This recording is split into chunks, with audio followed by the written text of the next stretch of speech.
Ya empieza ahora. ¿Qué tal amigos de Granja Tech? Estamos aquí en Indonesia nada más con Víctor de Tarsat Movement y pues, Hola chicos, pues, acá el cubano. pues bueno, es algo diferente, ¿no? A lo que nosotros vemos, pero increíblemente congruente y coherente con lo que hacemos. Entonces primero si nos platicas de manera rápida eh, qué es tu propuesta, ¿no? Tu filosofía, qué es lo que haces y también para invitar, ¿no? Digo, si yo estoy acá, seguramente hay gente por allá en México que quiera venir a tus eventos. Muy bien, pues bueno, en principio la propuesta, digamos que y venir a un evento, en verdad más que venir a mi evento estarías viniendo a tu evento, a tu cambio, estarías viniendo a un ancestro, a una parte ancestral de ti, digamos, porque la esencia de este movimiento en verdad es la vida que llevábamos o la vida que llevan muchas personas de, ¿cómo se dice? Village, de, De las, de pueblos, de, sí, de las comunidades antiguas, exacto, de los llamados indígenas, ¿no? ajá, como las comunidades De los indígenas, nativos. quitando quizás un poco que lo que hacemos no es funcional desde el punto de vista de darnos el sustento de la comida, no escalamos para buscar el fruto, pero de ahí viene en mi crianza cómo empecé a escalar y de ahí viene cómo se desarrollaron las habilidades y a pesar de que cambió el foco de por qué lo hacía, el, el beneficio se sigue aportando y creo que la propuesta justamente es cómo construir una serie de actividades que mantengan esas cualidades que de niños vas desarrollando, esas cualidades funcionales que tienes a través del juego con la otra persona, que tienes a través de adaptarte a la demanda de un árbol porque quieres subir por curiosidad, o, o sí, buscar las maneras y resolver un cierto reto que tienes para alcanzar una fruta y cómo integrar eso en una vida adulta donde, donde eso se pierden muchos años entre el niño que tiene que adaptarse a la sociedad. Entonces, en esos años se pierden también la conexión con el cuerpo, se pierde ese espíritu aventurero, ese espíritu de juego y, y eso es algo que no se debe perder, porque después entonces empiezas, cuando de adulto quieres rescatar eso, te das cuenta de que te faltan elementos para conectar. Ya le llamas cuerpo, ya está fragmentado, esa conciencia propia se fragmenta. Cuando el niño ni siquiera piensa en esas cosas, juega, agarra el fruto, tira la pelota y se mantiene saludable así. Todos los mamíferos se mantienen saludables llevando a cabo prácticas que suelen estar en su día a día por una razón u otra, generalmente son razones de supervivencia. Nosotros al tener la moneda de cambio del dinero, ya no sobrevivimos a través puramente del físico. Entonces, implementar esta práctica, que es mi propuesta, ¿no? Que es como volver a ese movimiento funcional que te ofrece el juego en la naturaleza, la escalada de los árboles, hacerlo en compañía de gente que quiere compartir, que está motivado, que quiere ir a jugar en los árboles y hacerlo en la naturaleza. Esos tres elementos tienen un impacto en el individuo. Y eso lo puedes ver en un niño, por ejemplo, lo puedes ver en los niños en los parques, en los niños cuando va una familia al parque generalmente. El niño cuando ya se instalaron, que oye, que dónde nos vamos a poner, que esto, que lo otro, el niño quiere quitarse los zapatos, quiere correr, quiere buscar otros amigos para jugar y generalmente casi siempre si se te pierden de vista están arriba de un árbol descubriendo algo. Y eso es típico en la granja, ¿no? todo el mundo dice, ay, sí, yo me acuerdo, de chiquito me subía a los árboles y Está. teníamos un higo y teníamos un durazno, teníamos lo que fuera, ¿no? Y como dices, lo hemos olvidado y ahí lo que la propuesta es recordarnos, regresar a qué, como dices, a esa parte ancestral de nosotros, que es parte básica, esencial de nuestra naturaleza, y que por este mundo civilizado, o lo que dices del dinero, nos hemos apartado, yo digo que inclusive nos hemos eh, ido en contra de nuestro propio ser por encuadrar en un mundo civilizado que está enfermo, pero no sabemos observarlo, o nos adaptamos, ¿no? Yo digo que esta parte del ser humano de la adaptación, en vez de ser muy buena, creo que ha sido muy mala, porque nos hemos adaptado a una vida poco saludable, por decir nada más un adjetivo. Y bueno, otra parte que me ha parecido súper interesante de lo mucho que has compartido, es esta parte de cuando explicaste lo del miedo, cuando explicaste la necesidad del ser humano de calentar para prepararse, ¿no? Cosas que no hacen los animales. Esta relación con la mente, si nos lo quieres compartir, no quiero decir más para que venga de ti esta reflexión. Aquí lo que también está súper interesante es que las reflexiones de Víctor han sido desde la experiencia propia. Hacemos que en Granja Teco lo que manejamos eso es el guerrero, es de experiencia propia, no es de que ay, lo leí, pero está muy bien leer y todo eso, pero si tú no lo integras a ti, si tú no lo percibes, pues obviamente no es verdaderamente sabiduría. La sabiduría es cuando nace de uno mismo. Entonces, ¿me puedes comentar esta parte que nos has dicho? Justamente va por ahí como existe esta dualidad, ¿no? Y nosotros, digamos, tenemos esta increíble herramienta del pensamiento que sí, nos catapulta en supervivencia, nos deja, nos hace acceder a unas memorias, a un conocimiento de otras generaciones y en exceso toma muchísimo lugar, toma tanto lugar que se pierde un equilibrio entre qué es funcional y qué es simplemente basura de información dando vuelta en el cerebro, chatarra espacial. Entonces, a mí me interesa el equilibrio porque el desequilibrio realmente lo percibo como un conflicto en mi vida. Y encontrar el equilibrio entre, ok, es importante poder utilizar la herramienta para sobrevivir en una sociedad moderna, pero cómo esa herramienta, hasta qué punto esa herramienta me hace bien o realmente me desestabiliza y me deja desconectado de mis capacidades naturales, de mi potencial como animal también.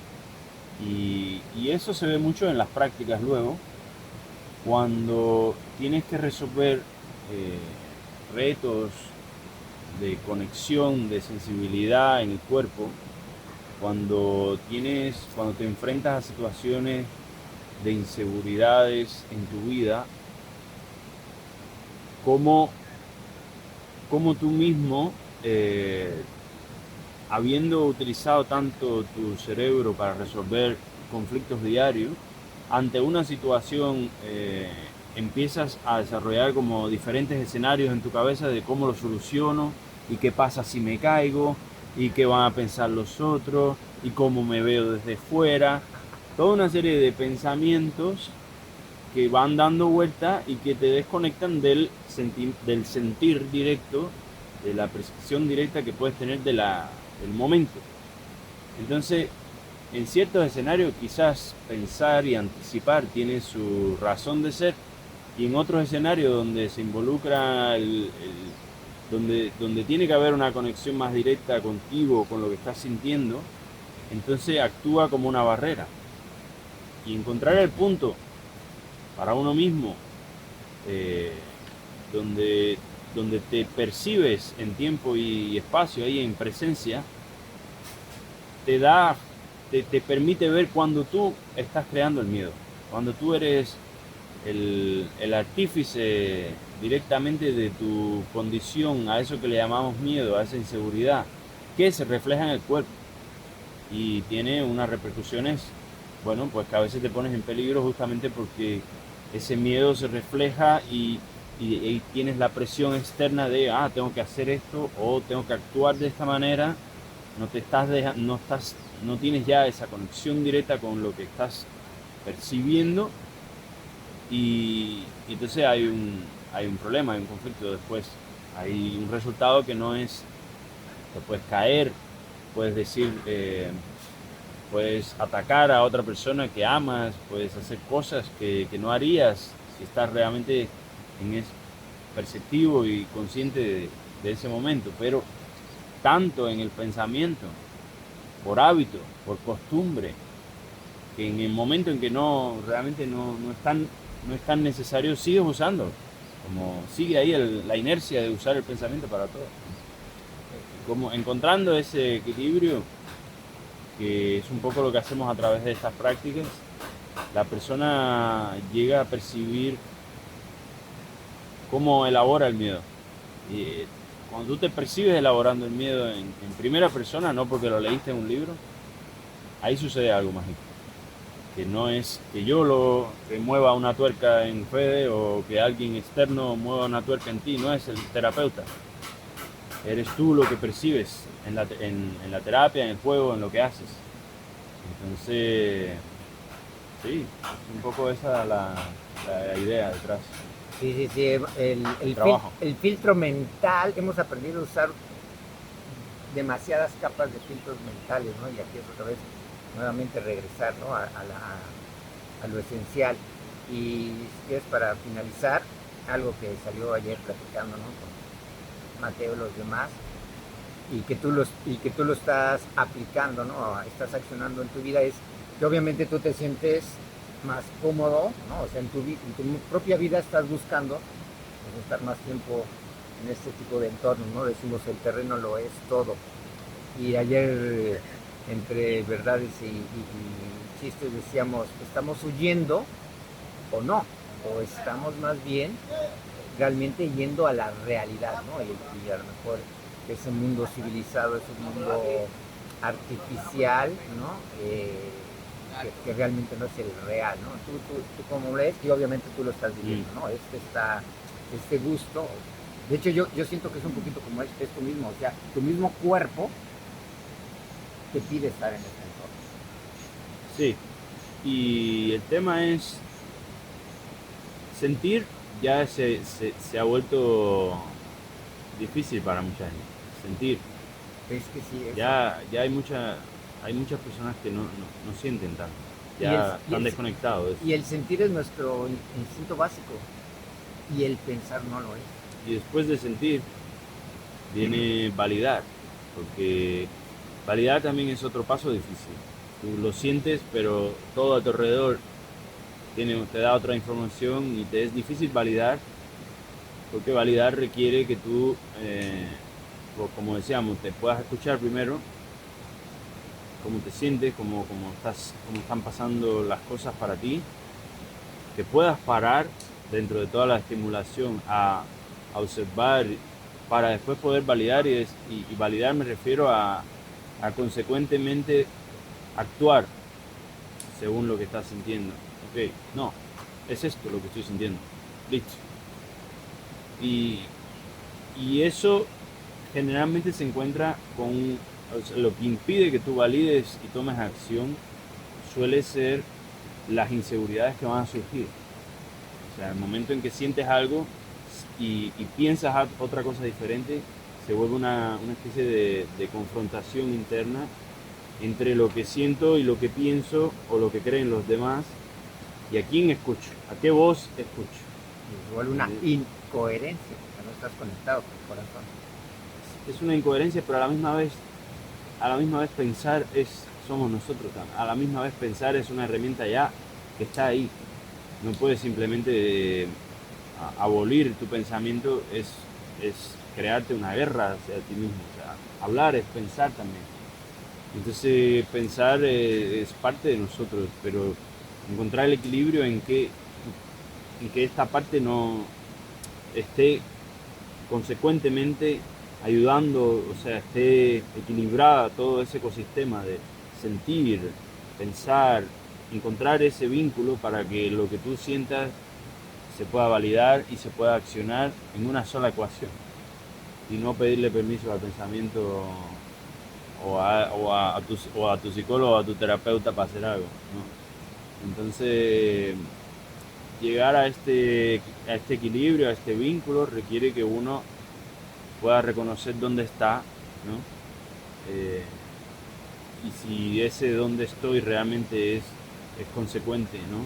Como con lo que sientes, porque a lo mejor no lo es y lo estás perpetuando porque te es difícil tomar un paso, porque la inseguridad es fuerte, ¿sabes? Sí, por la presión, pero es posible, es posible. Es posible ser consecuente con eso y vivirlo. Y entonces ya no es una vida planificada, no es que quiero vivir y lo idealizas y dices, no, quiero vivir en la selva, como Tarzán, en una casa, en un árbol. Yo no vivo así. Lo que sí vivo es según voy sintiendo y me es consecuente. Y a veces tengo inseguridades y entonces hay un proceso ahí de me estoy escapando o entonces le dedico energía a eso, ¿no? Como, ok, quiero ver, quiero, cuando vuelva a sentir esto, voy a estar ahí presente, ¿no? Voy a estar voluntariamente atento a qué me está pasando realmente y generalmente en esa atención hay un cambio. El hecho de que tú tienes una actitud de comprender lo que está pasando, observarlo directamente y que nadie te lo cuente, tiene un potencial de cambio directo. Pero no sobremasticarlo. Exacto. Muy bien, bueno, si nos quieres compartir tus redes o donde te pueden contactar. Pues bueno, es un movimiento bastante extenso ahora, está bastante globalizado, estamos en todos lugares. Lo puedes encontrar como Tarzan Movement, ¿vale? Tarzan Movement en Instagram, en YouTube, en Facebook, es lo mismo. Movimiento Tarzan, pero en inglés. Y nada, la visión es llevarlo a todo el mundo. Vamos a hacer una Coca-Cola más saludable. La Coca-Cola del movimiento. Bueno, pues súper recomendado, ¿no? Para la gente que sigue Granja Tecyo y regresar a lo esencial, nuestro ser verdadero, pues aquí lo están haciendo, ¿no? Y con experiencia propia, ¿no? Y muy conectado a esta parte de nuestros cuerpos originales, que es el energético y el físico, ¿no? O sea, ya en el mundo civilizado, demasiados libros, demasiadas escrituras, demasiadas teorías, demasiada mente, y aquí no, aquí es verdaderamente reconectar, ¿no? con el cuerpo físico, con el cuerpo energético que te hace brincar, ¿sí? Y irle bajando más de 3 rayitas al día. Claro que sí. Al final ves los niños, jugando en el río, en los árboles y te dice, pero qué onda, y nosotros hablando de técnica y qué onda, si esto lo hacíamos de pequeño y así nos manteníamos. Entonces es un poco eso, es desde esta complejidad de conversación terminar en algo simple y realista como jugar en un árbol y caer al río y volver y nadar y tirar una piedra y hacer cosas que te mantienen saludable desde todos los ángulos, no solamente de pensar en esa concepción del cuerpo que es el músculo y la fibra y todo el rollo nuevo que tienen de información sobre el cuerpo humano. Que bueno, también tiene su utilidad, pero en esto no, aquí hay que divertirse y pasarla bien. Excelente. Recuerden, venimos a jugar, venimos a sentir, venimos a ser felices y estar en el aquí y el ahora, y eso es lo que se aprende aquí con Víctor. Pues muchas gracias. Bueno chicos, nos vemos en México. Gracias. De nada.